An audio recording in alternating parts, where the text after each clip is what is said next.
हाँ भाई, हमारे चैप्टर का नाम है आज के शेड्यूल। शेड्यूल की बात करें, इंडियन कॉन्स्टिट्यूशन के अंदर शेड्यूल कितने हैं टोटल? 8। लेकिन अभी प्रेजेंट में अगर हमसे बात करें तो प्रेजेंट की बात करूं मैं तो कितने हो गए हैं भाई? 12। तो शेड्यूल हम एक एक करके पढ़ेंगे, ठीक है। सबसे पहले अगर मैं बात करता हूं शेड्यूल नंबर 1 हमारा क्या कहता है। शेड्यूल नंबर 1 के अंदर आपके 28 स्टेट और भाई 8 आपकी यूनियन टेरिटरी के बारे में बताया गया है, यानी कि स्टेट और यूनियन टेरिटरी के बारे में बात की गई है। और अगर मैं बात करूं आर्टिकल नंबर 1, यहीं पे अगर मैं थोड़ा सा जिक्र करके चलूं, आर्टिकल नंबर 1, आर्टिकल नंबर 1 के अंदर भी क्या है? स्टेट और यूनियन टेरिटरी के बारे में ही जिक्र किया गया है कि हमारा जो स्टेट है वो क्या है? हमारा जो स्टेट है वो यूनियन ऑफ स्टेट है भाई। जो हमारा इंडिया जो है वो क्या है? Union of state. इसका मतलब ये है कि हमारे इंडिया में से कोई स्टेट बाहर नहीं निकल सकता, या हम अपना स्टेट अलग नहीं बना सकते। जैसे कि पंजाब वाले खालिस्तानी की मांग करते हैं, इस तरीके से आप नहीं कर सकते। तो शेड्यूल नंबर 1 ही क्या कहता है? स्टेट और यूनियन टेरिटरियों के बारे में बताता है, जो कि हमारा यूनियन ऑफ स्टेट है, ठीक है। अगर मैं बात करता हूं, हमें पता है स्टेट कितने हैं? 28 है। लेकिन अगर मैं बात करूं 28 बने कब? देखो 2014 में अगर मैं बात करता हूं, आंध्र प्रदेश में से एक स्टेट निकला जिसका नाम क्या था? तेलंगाना, ठीक है। तेलंगाना के निकलने के बाद 2014 में हमारे देश के अंदर 29 स्टेट हो गए थे भाई। कितने स्टेट हो गए थे? 29 स्टेट हो गए थे। लेकिन फिर क्या हुआ भाई? 31 अक्टूबर 2019 को, 31 अक्टूबर 2019 को जो जम्मू एंड कश्मीर था, कौन था? जम्मू एंड कश्मीर, उसका स्टेटहुड का दर्जा हमने क्या कर दिया? खत्म कर दिया। और उसका स्टेटहुड का जब दर्जा खत्म हुआ तो उसमें से 2 यूनियन टेरिटरी निकाली गई, एक जम्मू एंड कश्मीर और एक भाई लद्दाख, ठीक है। तो अभी हमारे भारत के अंदर कितने स्टेट बच गए? 28 बच गए।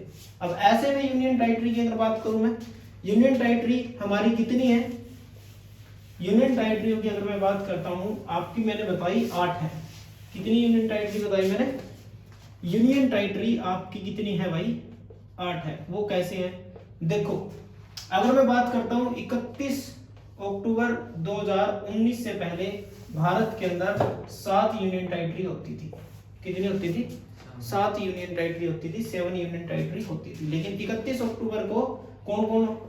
जम्मू एंड कश्मीर और दूसरी लद्दाख, 2 क्या बन गई भाई? यूनियन टेरिटरी बन गई। तो 7 में अगर हम 2 जोड़ दें, 2 यूनियन टेरिटरी जोड़ देंगे तो कितनी यूनियन टेरिटरी होगी? 9 यूनियन टेरिटरी हमारे पास हो जाती है। लेकिन फिर आगे चल करके क्या हुआ? 26 जनवरी 2020, कब? 26 जनवरी 2020 में दादर नगर हवेली एंड वही दमन दीव, इनको क्या कर दिया भाई? मर्ज कर दिया दोनों को। पहले दादर नगर हवेली अलग होती थी और दमन एंड दीव अलग होते थे। इन दोनों को क्या कर दिया? मर्ज कर दिया। तो अब हमारे पास कितनी यूनियन टेरिटरी बच गई भाई? 8। तो आज के समय में हमारी भारत के अंदर कितनी यूनियन टेरिटरी है? 8 है, ठीक है। तो ये हो जाएगा आपका शेड्यूल नंबर 1। शेड्यूल नंबर 1 समझ में आ गया? साथ के साथ लिखते भी रहो, ठीक है। लिखते जरूर रहो भाई, लिखना बहुत ज्यादा जरूरी है। शेड्यूल नंबर 1 में क्या था? स्टेट एंड यूनियन टेरिटरी के बारे में बताया, जो कि हमारे स्टेट 28 है, यूनियन टेरिटरी कितनी है? 8 है, ठीक है। और साथ के साथ शेड्यूल नंबर ये भी कहता है कि भारत जो है यूनियन ऑफ स्टेट है, भारत जो है राज्यों का समूह है, भारत जो है राज्यों का समूह है, ये बात भी लिख लेंगे, ठीक है। भारत जो है राज्यों का समूह है। चलो शेड्यूल नंबर 2 की अगर मैं बात करता हूं, शेड्यूल नंबर 2 पढ़ेंगे, शेड्यूल नंबर 2 पढ़ेंगे भाई। शेड्यूल नंबर 2 लिख लिया ये? लिखो लिखो फटाफट।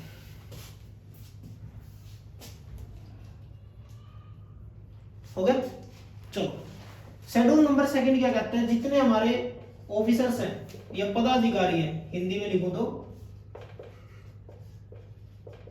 पदाधिकारी ऑफिसर्स हैं, उनके बारे में बात करी गई है भाई, उनकी सैलरी के बारे में, उनके बोनस के बारे में और उनके पेंशन के बारे में। कहा है कि हम उनको सैलरी कैसे देंगे, बोनस कैसे देंगे, पेंशन कैसे देंगे और कौन पदाधिकारी आते हैं, कौन ऑफिसर्स आते हैं इसके अंदर। सबसे पहले मैं लिखूंगा, अभी साथ के साथ मत लिखो, पहले समझ लो फिर लिखना है। चलो बात करता हूं मैं सबसे पहले भाई प्रेसिडेंट, प्रेसिडेंट, फिर उसके बाद बात करते हैं प्रेसिडेंट के बाद अगर मैं बात करता हूं, प्रेसिडेंट को दी जाएगी क्या, सैलरी, बोनस और पेंशन। उसके बाद बात करते हैं भाई आपका लोकसभा के हेड, जिसको हम स्पीकर भी बोल सकते हैं, स्पीकर। उसके बाद डिप्टी हेड, इसको हम डिप्टी स्पीकर भी बोल सकते हैं, डिप्टी स्पीकर, इस बात का ध्यान रखना है, ठीक है। उसके बाद भाई राज्यसभा, राज्यसभा का चेयरमैन और भाई डिप्टी चेयरमैन, ठीक है। देखो मैंने यहाँ पे प्रेसिडेंट के बाद वाइस प्रेसिडेंट नहीं लिखा, आपको मैं बता दूं जो राज्यसभा का चेयरमैन होता है वो वाइस प्रेसिडेंट होता है। राज्यसभा का जो चेयरमैन क्या होता है वो वाइस प्रेसिडेंट होता है। ये लिख दिया भाई, प्रेसिडेंट आ गया, लोकसभा का स्पीकर, डिप्टी स्पीकर आ गया, राज्यसभा का चेयरमैन और डिप्टी चेयरमैन। उसके बाद लेजिस्लेटिव असेंबली, लेजिस्लेटिव असेंबली का हेड और भाई डिप्टी हेड, इसको भी स्पीकर और डिप्टी स्पीकर बोलेंगे, ठीक है। उसके बाद बात करते हैं भाई आपका लेजिस्लेटिव काउंसिल, लेजिस्लेटिव काउंसिल की अगर मैं बात करता हूं, चेयरमैन और भाई डिप्टी चेयरमैन, ठीक है, चेयरमैन और डिप्टी चेयरमैन। उसके बाद बात करते हैं आपका भाई सुप्रीम कोर्ट और हाई कोर्ट के भाई जज, सुप्रीम कोर्ट और हाई कोर्ट के जज भी इसी के अंदर आते हैं। तो ये आपके फटाफट लिख लेंगे। तो शेड्यूल नंबर जो सेकंड है उसमें कौन कौन से पदाधिकारी दे रखे हैं भाई, प्रेसिडेंट दे रखा है, लोकसभा का हेड डिप्टी हेड दे रखा है, राज्यसभा का चेयरमैन डिप्टी चेयरमैन दे रखा है, लेजिस्लेटिव असेंबली का हेड और डिप्टी हेड दे रखा है, काउंसिल का अगर मैं बात करूं चेयरमैन और डिप्टी चेयरमैन दे रखा है, सुप्रीम कोर्ट हाई कोर्ट के जजों की बात कर रखी है। फटाफट से ये लिख लेंगे।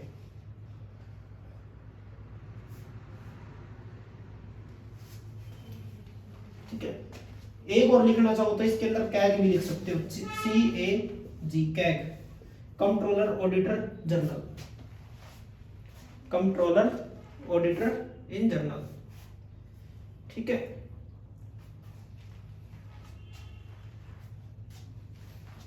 इसको हिंदी में बोलते हैं सभापति उपसभापति, सभापति उपसभापति, ऐसे ही यहां पे सभापति उपसभापति, ठीक है।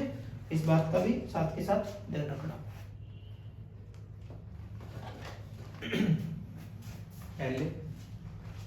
ये लेजिस्लेटिव असेंबली, विधानसभा, ये क्या हो जाएगी, विधानसभा, ये हो जाएगी विधान परिषद, विधान परिषद, विधान परिषद, ठीक है। लिखो फटाफट फटाफट।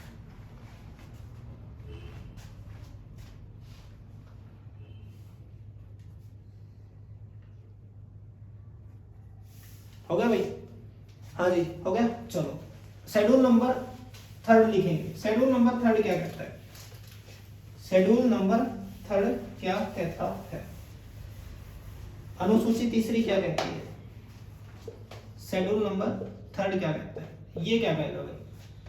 इसके अंदर भी ऑफिसर लिखेंगे यानी कि पदाधिकारी लिखेंगे, पदाधिकारी, पदाधिकारियों की इसके अंदर ओथ की बात कर रहे हैं भाई, ओथ बोले तो शपथ की बात कर रहे हैं, शपथ की बात कर रहे हैं कि किन किन लोगों को हम शपथ दिलाएंगे। तो यहां पे आप लिखोगे सबसे पहले तो भाई प्रेसिडेंट, प्रेसिडेंट, उसके बाद वाइस प्रेसिडेंट, भाई ऑल मिनिस्टर, सभी के सभी मंत्री, ठीक है। और लिखेंगे भाई सुप्रीम कोर्ट और हाई कोर्ट के जज, ये लिख लेंगे तीसरे में। यानी कि इसके अंदर शपथ की बात कर रहे हैं, हम संविधान को देकर के शपथ दिलाते हैं, राष्ट्रपति को दिलाएंगे, वाइस प्रेसिडेंट को दिलाएंगे, सभी टाइप के मिनिस्टर, एमपी, एमएलए, सभी को क्या दिलाई जाती है, शपथ दिलाई जाती है ना। उसके बाद बात करते हैं सुप्रीम कोर्ट और हाई कोर्ट के जज को भी क्या दिलाई जाती है भाई, शपथ दिलाई जाती है। इसमें तीसरा शेड्यूल आपका ये बात कहता है, ठीक है। लिखेंगे, फटाफट से लिख लेंगे, ठीक है। तीसरी अनुसूची क्या कहती है आपकी, कि हम सभी पदाधिकारियों को क्या दिलाएंगे, शपथ दिलाएंगे, है ना।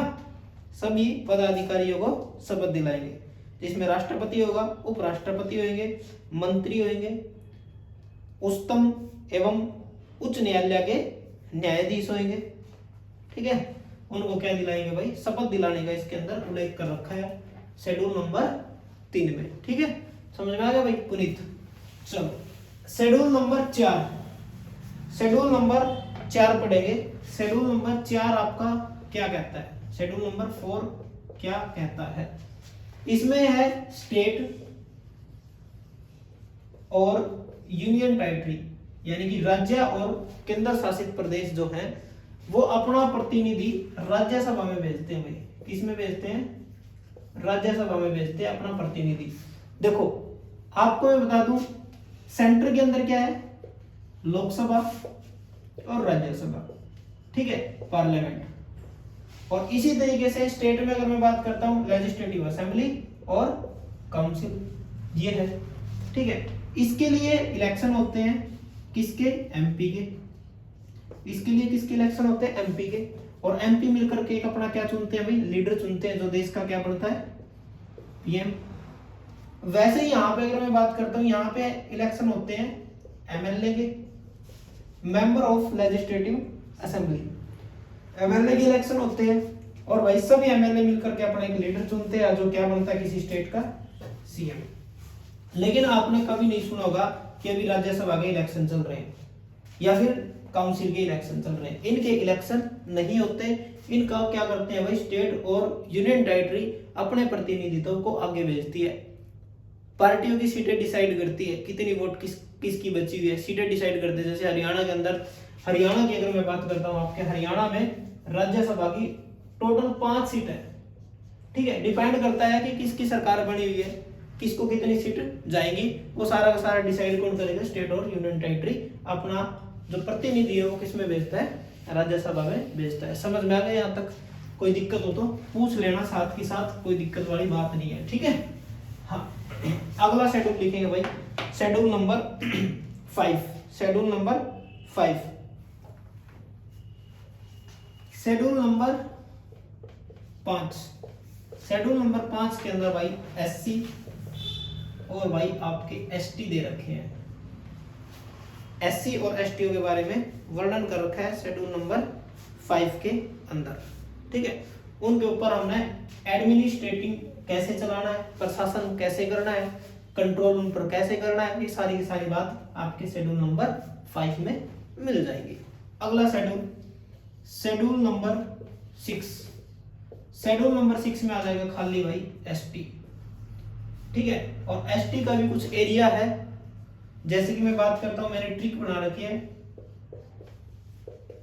A T M M. ए से बन जाएगा भाई आपका असम, टी से बन जाएगा त्रिपुरा, एम से बन जाएगा मिजोरम, और एम से बन जाएगा भाई मेघालय। तो ये 4 जो स्टेट है, इनके अंदर भी कुछ डिस्ट्रिक्ट है जिनको ऑटोनोमस पावर दे रखी है कि भाई वहां जाने के लिए आपको वहां की सरकार से परमिशन लेनी पड़ेगी, है ना। क्योंकि कुछ शेड्यूल ट्राइब एरियाज ऐसे हैं जहां पर आप जाओगे तो वहां पर आपकी जान मान का खतरा हो सकता है। तो schedule number 6 special schedule tribe की सुरक्षा के लिए कि भाई स्पेशल शेड्यूल ट्राइब एरिया उनको कोई डिस्टरबेंस ना क्रिएट करे, तो उनके लिए शेड्यूल नंबर 6 दे रखा है। जो आपका लद्दाख के अंदर वो सोनू वांगचुक है, वो इसी चीज की मांग कर रहे हैं कि लद्दाख को भी इन 5वें उसमें स्टेट में डाल दिया जाए, है ना। ये डीएमएम एक और जुड़ जाए, यानी कि असम, त्रिपुरा, मिजोरम, मेघालय और लद्दाख जुड़ जाए, ठीक है। तो आप अगर ऐसे शेड्यूल ट्राइब एरिया में बिना परमिशन के जाते हो और अगर वो आपको मार देते हैं तो सरकार उसके लिए फिर जिम्मेवार नहीं होगी, आपको वहां से परमिशन लेनी पड़ेगी।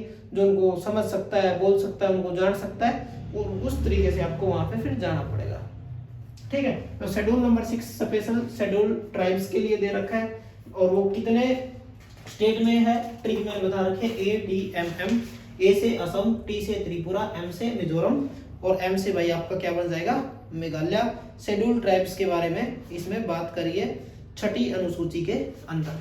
छठी अनुसूची के अंदर आपको ये याद रखना है, वेरी वेरी वेरी इंपॉर्टेंट है ये आपके सारे स्टेट, ठीक है। अगला शेड्यूल भाई, अब मैं बात करता हूं शेड्यूल नंबर 6 के बाद जितने भी आपके शेड्यूल है सारे वेरी वेरी वेरी इंपॉर्टेंट है, पेपर में रिपीटेड सारी चीज है। शेड्यूल नंबर आपका 7, शेड्यूल नंबर 7 क्या कहता है, शेड्यूल नंबर 7 कहता है भाई आपका यूनियन और स्टेट की पावर को डिवाइड करता है, बांटता है, यानी कि केंद्र सरकार और भाई स्टेट की पावर को डिवाइड करता है, बांटता है, विभाजित करता है ना। कैसे विभाजित करता है इसकी मैं बताऊं, 3 लिस्ट बनाई गई है। नंबर 1 लिस्ट यूनियन लिस्ट, ठीक है। नंबर 2 की बात करें, इसको बोलेंगे हम हिंदी में क्या बोलेंगे, इसको समवर्ती सूची, समवर्ती सूची। दूसरे नंबर पे आ जाएगा आपका भाई स्टेट लिस्ट, स्टेट लिस्ट, इसको बोल देंगे भाई राज्य सूची, राज्य सूची। उसके बाद आ जाएगा 3 नंबर पे भाई, 3 नंबर पे आ जाएगा आपका कॉन्करेंट लिस्ट। और इसकी अगर मैं बात करता हूं, इसको बोलते हैं भाई समवर्ती सूची हो गया, सॉरी ये समवर्ती सूची, इसको पहली वाली को बोलते हैं भाई, इसको संघ सूची बोलते हैं, इसको बोलेंगे संघ सूची और इसको बोलेंगे समवर्ती सूची, समवर्ती सूची। तो ये इस तरीके से 3 सूची हो जाएगी, पहली यूनियन लिस्ट, दूसरा स्टेट लिस्ट, तीसरा कॉन्करेंट लिस्ट। अब इन तीनों लिस्टों को हम थोड़ा समझेंगे। यूनियन लिस्ट जो है आपका, ये क्या कहता है, यूनियन लिस्ट के अंदर जो आपकी सेंट्रल गवर्नमेंट है, यानी कि यूनियन गवर्नमेंट है या फिर सेंट्रल गवर्नमेंट है, सेंट्रल गवर्नमेंट है, वो क्या बनाएगी भाई, उसको एक्ट बनाने के अधिकार है, वो अपने तरीके से उसमें एक्ट बनाएगी, अपने तरीके से कानून बनाएगी और अपने तरीके से चलाएगी। थोड़ा सा इसमें मैं एक आधा बता भी देता हूँ, जैसे कि डिफेंस, जितना भी डिफेंस है वो सेंट्रल गवर्नमेंट के अंडर में आएगा। फॉरेन अफेयर्स, विदेशी मामले जितने आएंगे वो सेंट्रल गवर्नमेंट के अंडर में आएंगे, उनमें एक्ट बदलाव जो भी करना होगा वो कौन करेगा, यूनियन लिस्ट यानी कि सेंट्रल गवर्नमेंट करेगी। तो ये आपको याद रखना है। अच्छा मैं काम दे देता हूँ, यूनियन लिस्ट के अंदर जितने भी डिपार्टमेंट आएंगे कल मैं आपकी कॉपी में चेक करूंगा कौन कौन से आएंगे, जैसे कि रेलवे है ना, ये सारे के सारे किस में आएंगे, यूनियन लिस्ट में। उसके बाद स्टेट लिस्ट का काम क्या है भाई, स्टेट लिस्ट, स्टेट लिस्ट की अगर मैं बात करता हूँ, इसमें स्टेट लिस्ट में स्टेट गवर्नमेंट क्या बनाएगी भाई, एक्ट बनाएगी, कानून बनाने के अधिकारी है स्टेट गवर्नमेंट। बट लेकिन मैं यहाँ पे बट लगाता हूँ, बट पुनीत यहाँ पे मैं बट लगाता हूँ, बट किंतु अगर राज्य के हित की कोई बात है, स्टेट वेलफेयर की अगर कोई बात है, तो उसके अंदर क्या कर सकती है भाई, सेंट्रल गवर्नमेंट इंटरफेयर कर सकती है। देखो मैंने कहा कि स्टेट गवर्नमेंट ने क्या किया, कोई काम किया, ठीक है, लेकिन सेंट्रल गवर्नमेंट कह रही है कि अगर हम इसमें थोड़ी सी और चीज चेंज कर दे, बदलाव कर दे, तो ये स्टेट के लिए बहुत हित की बात हो जाएगी। तो इस तरीके के काम में क्या कर सकती है, सेंट्रल गवर्नमेंट स्टेट गवर्नमेंट के काम में इंटरफेयर कर सकती है। फॉर एग्जांपल मैं एक छोटा सा एग्जांपल दूं, मान लो स्टेट गवर्नमेंट चाहती है कि हम स्टेट लेवल की यूनिवर्सिटी बनाना चाहते हैं, उसकी जमीन भी प्रोवाइड होगी, लेकिन अब सेंट्रल गवर्नमेंट कहते हैं कि नहीं हम इसको स्टेट लेवल की, हम सेंट्रल लेवल की बनाना चाहते हैं, तो उसमें तो स्टेट का फायदा होगा, सेंट्रल लेवल की बनने वाली है, और कह रही है कि इस जमीन को थोड़ा सा और हमारे को एक्सटेंड करके दो, बड़ी करके दो, ताकि हम इसको सेंट्रल यूनिवर्सिटी का दर्जा दे सके और सेंट्रल यूनिवर्सिटी बना सके, ठीक है। तो इस केस में स्टेट वेलफेयर की बात है तो हमने सेंट्रल गवर्नमेंट की ही बात माननी पड़ेगी, इसमें स्टेट गवर्नमेंट की फिर कहीं ना कहीं बात दब जाएगी। समझ में आएगा। ऐसे कॉन्करेंट लिस्ट की अगर मैं बात करूं भाई, कॉन्करेंट लिस्ट में क्या हो सकता है आपका, सेंट्रल गवर्नमेंट भी और भाई स्टेट गवर्नमेंट भी, दोनों ही क्या बना सकती है, कानून बना सकती है, लेकिन लास्ट में चलती किसकी है, सेंट्रल गवर्नमेंट की चलती है।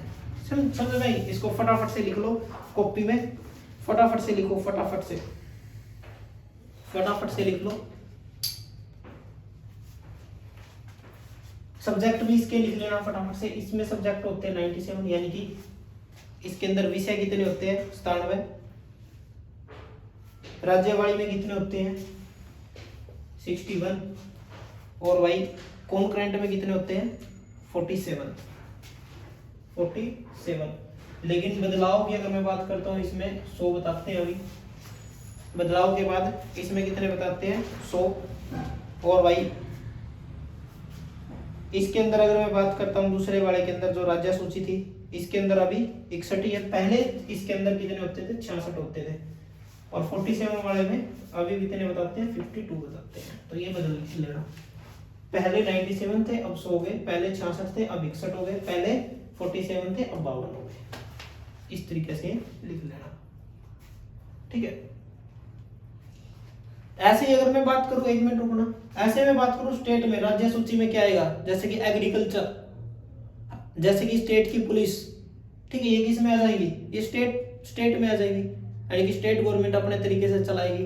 तो ये लिख लो, अब लिख लो फटाफट। फिर करेंगे हम शेड्यूल नंबर 8, फिर हम पढ़ेंगे शेड्यूल नंबर 8। फटाफट से उतार लो, फिर आगे बढ़ेंगे, फिर हम आगे बढ़ेंगे।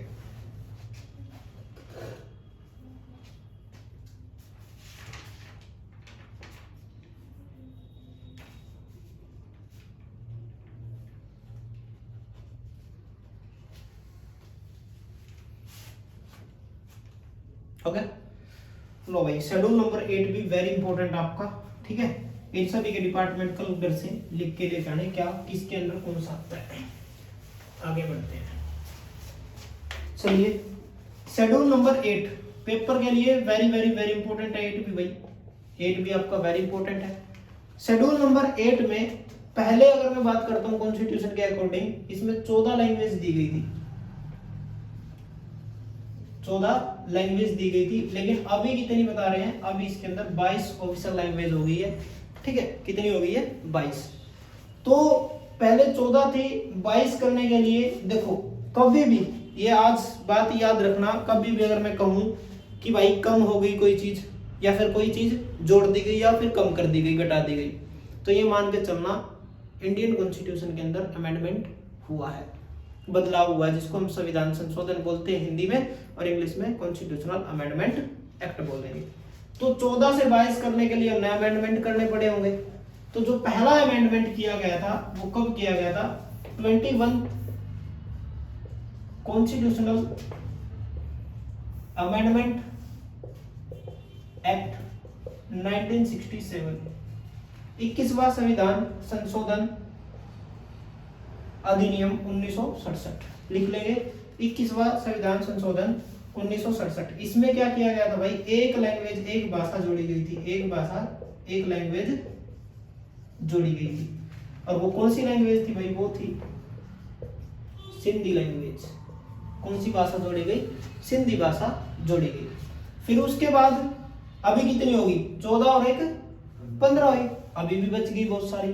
फिर उसके बाद एक और अमेंडमेंट हुआ, 71 कॉन्स्टिट्यूशनल अमेंडमेंट एक्ट 1992, और इसके द्वारा भाई 3 भाषा फिर जोड़ी गई, 3 भाषा फिर जोड़ी गई। और इसकी हमने ट्रिक बना रखी है भाई, न म क, नमक, न से नेपाली, मैं से मणिपुरी, और कैसे भाई कोंकणी, ठीक है, कैसे कोंकणी।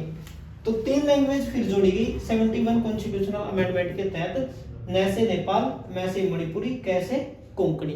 3 लैंग्वेज और जुड़ के कितनी होगी, पहले 15 थी, 15 और 3 18 हो गई, यानी कि फिर से 4 लैंग्वेज बच गई। तो फिर से एक अमेंडमेंट आया भाई, देखो 21 और 71 कितने हो जाएंगे जुड़ के, 92 हो जाएंगे भाई। 92 कॉन्स्टिट्यूशनल, याद करने का तरीका ये ऐसे जोड़ के, कॉन्स्टिट्यूशनल अमेंडमेंट एक्ट 2003, और इस 2003 के अंदर फिर से 4 लैंग्वेजों को जोड़ा गया। एक बार ये लिख लो, फिर मैं इसकी ट्रिक बताता हूँ। ये लिख लो, फिर मैं इसकी ट्रिक बता, चलो यहीं पे बता देता हूँ। BADMAS, बदमाश। बी से क्या बन जाएगा भाई, बोडो। डी से बन जाएगा डोगरी, और भाई एम से बन जाएगा मैथिली, और एस से बन जाएगा भाई संथाली। इसकी ट्रिक हो जाएगी भाई ये बदमाश, ठीक है। बी से बोडो, डी से डोगरी, एम से मैथिली, और एस से संथाली। तो इस तरीके से आज हमारे शेड्यूल नंबर 8 में कितनी लैंग्वेज बताई गई है, 22। ये सारे के सारे अमेंडमेंट आपको याद रखने हैं। पेपर में कई बार हमारे डाउट आता है कि हम पेपर में कैसे पूछा जाएगा। पेपर में पूछा जाएगा कि भाई सिंधी लैंग्वेज 8th शेड्यूल में कब जोड़ी गई, तो कब जोड़ी गई, 1967 में। ऐसे पूछा जाएगा सिंधी लैंग्वेज किस अमेंडमेंट के तहत जोड़ी गई, किसके तहत जोड़ी गई, 21वें अमेंडमेंट के तहत। ऐसे पूछा जाएगा 71 कॉन्स्टिट्यूशनल अमेंडमेंट के तहत इनमें से कौन सी लैंग्वेज जोड़ी गई है। 3 लैंग्वेज क्या पता है, ऐसी कैसी दे दे, नेपाली, मणिपुरी, कोंकणी, और नीचे दे दे उपरोक्त सभी। तो क्या जोड़ी, उपरोक्त सभी। इस तरीके से आपके पेपर में यहाँ से प्रश्न बनते हैं, और ये वेरी इंपॉर्टेंट है भाई। सारे के सारे 3 अमेंडमेंट वेरी इंपॉर्टेंट है, पेपर में रिपीट होते हैं, पूछे जाते हैं। तो इसको फटाफट से उतार लो, फिर हम आगे बढ़ेंगे। फटाफट से उतार लो, फिर हम आगे बढ़ेंगे। फटाफट से उतारो, फिर हम आगे बढ़ेंगे। फटाफट से उतारो। चौथी कौन सी इसमें? चौथी कौन सी, ये एस से संथाली। एस से आपकी बन जाएगी संथाली, एस से बन जाएगी आपकी संथाली। चलो भाई, उसके बाद आपका शेड्यूल नंबर 9 पढ़ेंगे। देखो एक बात याद करो, कर दो रफ। एक बात याद करो, मैंने कहा था इंडियन कॉन्स्टिट्यूशन के अंदर शेड्यूलों की संख्या 8 थी, लेकिन बाद में 12 हो गई। तो जो हम शेड्यूल नंबर 9 पढ़ेंगे, तो इस 9 को पढ़ने के लिए आप बताओ ये कहां से आया होगा, संविधान में कैसे आया होगा, क्या करना पड़ा होगा, संविधान संशोधन करना पड़ा होगा। मैंने अभी बताया था कोई भी चीज जुड़ेगी या कोई भी घटेगी तो उसके लिए संविधान संशोधन करना पड़ेगा, तभी वो कोई एक्ट बन पाएगा। ठीक है, वो भी मैं पहले समझा दूं कैसे एक्ट बनते हैं। अभी तक तुम्हारे थोड़ा सा दिमाग में बातें चल रही है। लोकसभा, राज्यसभा, उसके बाद होता है लेजिस्लेटिव, उसके बाद होता है प्रेसिडेंट। देखो भाई, कोई भी जब बिल आएगा लोकसभा के अंदर, कोई भी क्या आएगा, बिल आएगा, जिसको हिंदी में बोलते हैं विधेयक। ठीक है, कोई भी बिल आया, बिल अगर लोकसभा से पास हो गया, कितनी मेजोरिटी से, 2/3 मेजोरिटी से, जितने भी लोकसभा के अंदर लोग बैठे हुए हैं, एमपी बैठे हुए हैं, प्रेजेंट एमपी, और प्रेजेंट एमपीओ में भी जो वोट कर रहे हैं, और वोट करने वालों का 2/3% अगर उसको क्या बोलते कि ये चीज ठीक है, तो वो क्या हो जाएगा, यहाँ से पास हो जाएगा। ऐसे ही फिर वो राज्यसभा के पास जाएगा, और राज्यसभा में भी 2/3 मेजोरिटी से अगर वो पास हो जाए, तो वो किसके पास जाता है, प्रेसिडेंट। अगर प्रेसिडेंट भी उसको पास कर दे भाई, तो वो क्या बन जाता है, बिल एक्ट बन जाता है। क्या बन जाता है, एक्ट बन जाता है। बिल से वो क्या बन जाता है, एक्ट बन जाता है। तो यानी कि जो शेड्यूल नंबर 9 जोड़ा गया होगा, इसके लिए पहले क्या होगा, लोकसभा में बिल आया होगा। तो लिखेंगे भाई 9th शेड्यूल लेके आने के लिए, जोड़ने के लिए, देखो संविधान है ना, बने को 1 साल भी नहीं हुआ, और जब से पहले फर्स्ट कॉन्स्टिट्यूशनल अमेंडमेंट कर दिया, फर्स्ट कॉन्स्टिट्यूशनल अमेंडमेंट एक्ट 1951 पहला प्रथम संविधान संशोधन अधिनियम 1951 में शेड्यूल नंबर आपका 9 जोड़ा गया और इसमें भाई भूमि का अधिग्रहण बताया गया है। भूमि का अधिग्रहण बताया गया है, यानी कि भूमि के बारे में बताया गया। देखो अगर मान लो मैं फॉर एग्जांपल देता हूं, यहाँ पे सरकार को आपकी जमीन की आवश्यकता है और आप लेकिन उसको देना नहीं चाहते, ठीक है, तो शेड्यूल नंबर जो 9 था पहले ये पता क्या कहता था, ये कहता था अगर गवर्नमेंट को आपकी जमीन की आवश्यकता है तो आप उसको देने से इनकार नहीं कर सकते। और साथ के साथ अगर मैं बात करता हूं आप कोर्ट में भी नहीं जा सकते, साथ के साथ आप कोर्ट में भी नहीं जा सकते। तो ये तो आप बताओ मेरे को, वैसे तो हम कहते हैं कि हमारे फंडामेंटल राइट है। फंडामेंटल राइट तो हमारा ये है कि मेरी ये मार्कर है, आप छीन कैसे सकते हो, मेरा अधिकार है, मैंने पैसों में खरीदा है। लेकिन आप यहाँ पे कह रहे हो कि आपकी जमीन अगर हमारे को आवश्यकता है हम ले लेंगे और आप उसके खिलाफ कोर्ट में भी नहीं जा सकते। लेकिन कहीं ना कहीं फिर सुप्रीम कोर्ट ने फंडामेंटल राइट को देखते हुए 11 जनवरी 2007 को अपनी पीठ का एक निर्णय सुनाया, अपनी बेंच का एक निर्णय सुनाया कि नहीं भाई, वो अपने फंडामेंटल राइट लगा करके कोर्ट में जा सकता है। किस में जा सकता है भाई? कोर्ट में जा सकता है। आप ऐसे उसकी जमीन नहीं छीन सकते। तो भी देख लो हम कोर्ट में जा सकते हैं भाई, है ना। बहुत सारे ऐसे केस है हरियाणा के अंदर भी, जो रोड बना हुआ है और बिल्कुल रोड के बीच में एक जमीन पड़ी है, ठीक है, वो कह रहा है कि भाई जमीन तो मेरी है भाई, ठीक है, जितना मैं पैसे चाहता हूँ उस हिसाब से दे दो और जमीन ले लो, ठीक है। तो ये आपका शेड्यूल नंबर 9 समझ में आ गया। इसके अंदर अपनी जमीन के बारे में, भूमि के अधिग्रहण के बारे में, उनके बारे में बताया गया। अगला, अब आप ही बताओ, अगर मैं शेड्यूल नंबर 10 लिखूंगा तो उसके लिए भी क्या कोई अमेंडमेंट करना पड़ेगा? बिल्कुल करना पड़ेगा।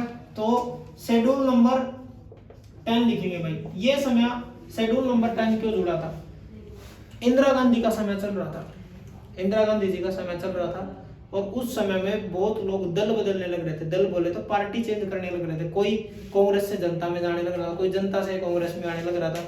तो इस वजह से राजीव गांधी की सरकार आई इंदिरा गांधी की डेथ के बाद, और राजीव गांधी ने कहा कि ये दल बदलने वाला सिस्टम गलत है, ऐसे आप दल नहीं बदल सकते, ठीक है, अपने मतलब के लिए। मान लो मैं फॉर एग्जांपल दूं, यहाँ पे हम हैं इंडियन नेशनल कांग्रेस, एक पार्टी कौन सी है? आप है ना, आप है, आम है, क्या नाम है, हाँ, उसके बाद बीजेपी, ठीक है, ये मैंने पार्टी लिख ली, 3 पार्टी लिख ली। मान लो मैंने लिया सीट कहां से? कांग्रेस वाले से, ठीक है, और मैं क्या बन गया भाई? कांग्रेस से टिकट लेकर के एमपी बन गया।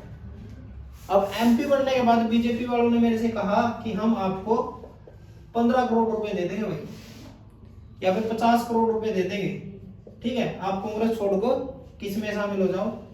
बीजेपी में शामिल हो जाओ। अब ये तो मेरा लालच हो गया ना खुद का, और मैंने कांग्रेस को छोड़ करके बीजेपी में चला गया और मैं एमपी भी बना रहा। तो राजीव गांधी ने कहा कि ये यार, ये चीज जो है ये गलत है, इसको खत्म करेंगे हम कैसे भी करके। और इसके लिए क्या करना पड़ा भाई? एक अमेंडमेंट करना पड़ा। और वो कौन सा अमेंडमेंट था वो लिखेंगे भाई। 10वें अमेंडमेंट की अगर मैं बात करता हूँ, 10वें शेड्यूल में 52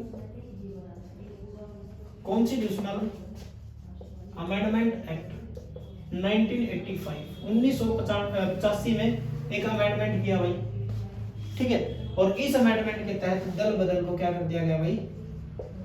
दल बदल को रोका गया। दल बदल को रोका कैसे? अगर कोई व्यक्ति किसी पार्टी से जीत जाता है और वो फिर दल बदलता है तो उसकी मेंबरशिप क्या हो जाएगी भाई? खत्म हो जाएगी।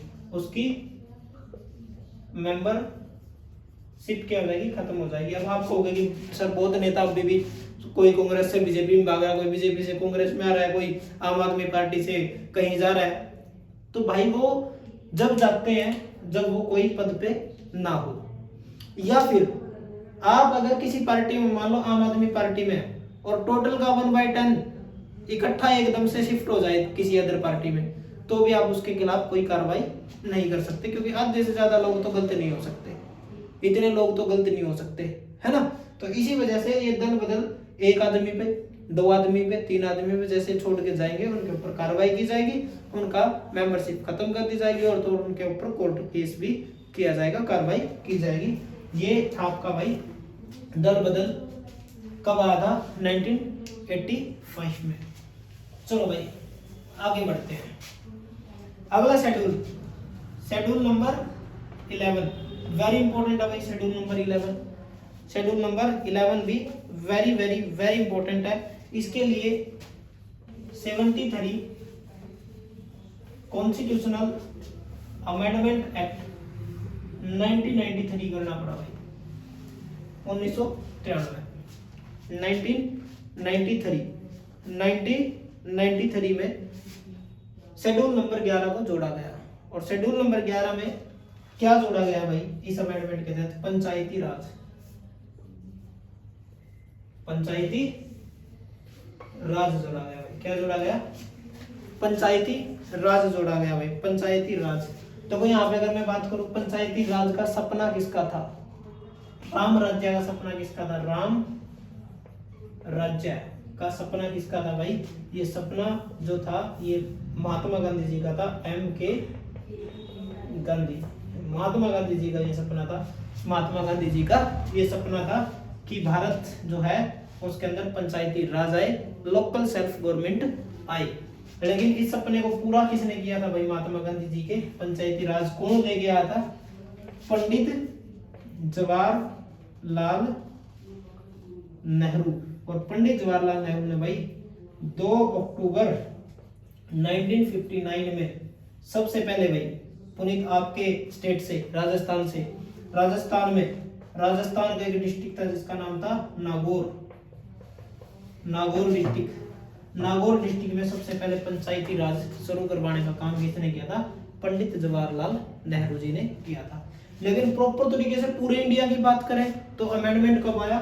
73 कॉन्स्टिट्यूशनल अमेंडमेंट 1993, ठीक है, 93 में अमेंडमेंट आया और भारत के अंदर क्या जोड़ा गया? पंचायती राज जोड़ा गया कि भारत में अब पूरी तरीके से सभी स्टेट में क्या होगा? पंचायती राज होगा। लेकिन इस अमेंडमेंट के बाद सबसे पहला स्टेट कौन सा बना? वैसे तो कौन है सबसे पहला?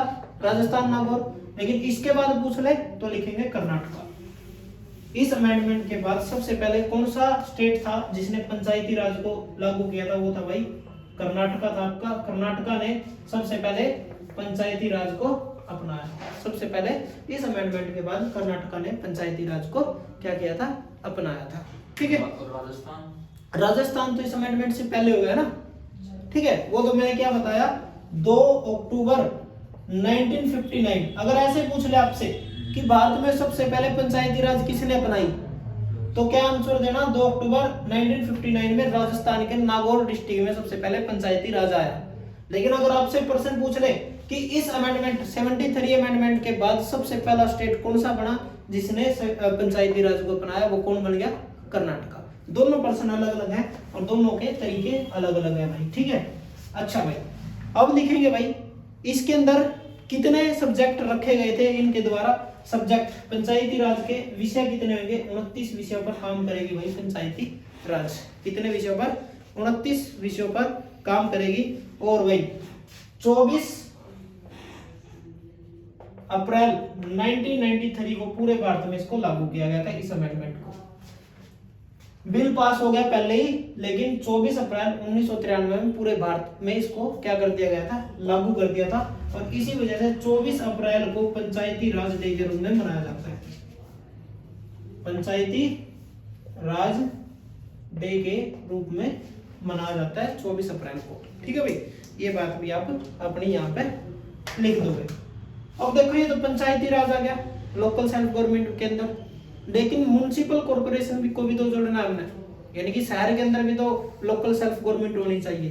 तो उसके लिए एक और अमेंडमेंट करना पड़ा हमने, साथ ही शेड्यूल नंबर 11 के बाद शेड्यूल नंबर 12, और 12 जोड़ने के लिए फिर से क्या करना पड़ेगा? अमेंडमेंट।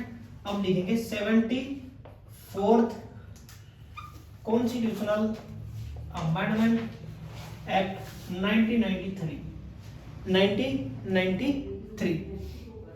इसमें क्या जोड़ा गया भाई? इसमें जोड़ा गया आपका म्युनिसिपल कॉर्पोरेशन। क्या जोड़ा गया? म्युनिसिपल कॉर्पोरेशन जोड़ा गया, है ना, म्युनिसिपल कॉर्पोरेशन जोड़ा गया इसके अंदर भाई, है ना, क्या जोड़ा गया, म्युनिसिपल कॉर्पोरेशन, यानी कि शहरी क्षेत्र जितने भी है, शहरी क्षेत्र जो है उनके लिए क्या जोड़ दिया गया भाई, local self government, local self government, local self government जोड़ने का काम किया इस अमेंडमेंट के तहत। अब बात करते हैं अमेंडमेंट कब लागू किया गया, वो डेट लिख लेंगे 1 जून 1993 को पूरे भारत में इसको भी लागू किया गया। ठीक है, आज हम अगर बात करूं तो इसके अंदर सब्जेक्ट भी पता होना चाहिए, सब्जेक्ट की बात करें इसके अंदर 18। आज हम भाई इतना ही करेंगे, शेड्यूल हमारा चैप्टर क्या हो गया मेरी तरफ से खत्म। 12 शेड्यूल थे, 12 के 12 मैंने शेड्यूल बता दिए, कितने कैसे जोड़े गए सारी चीजें मैंने बताई। आज हम इतना ही करेंगे, कोई चीज समझ में ना आए तो पूछना।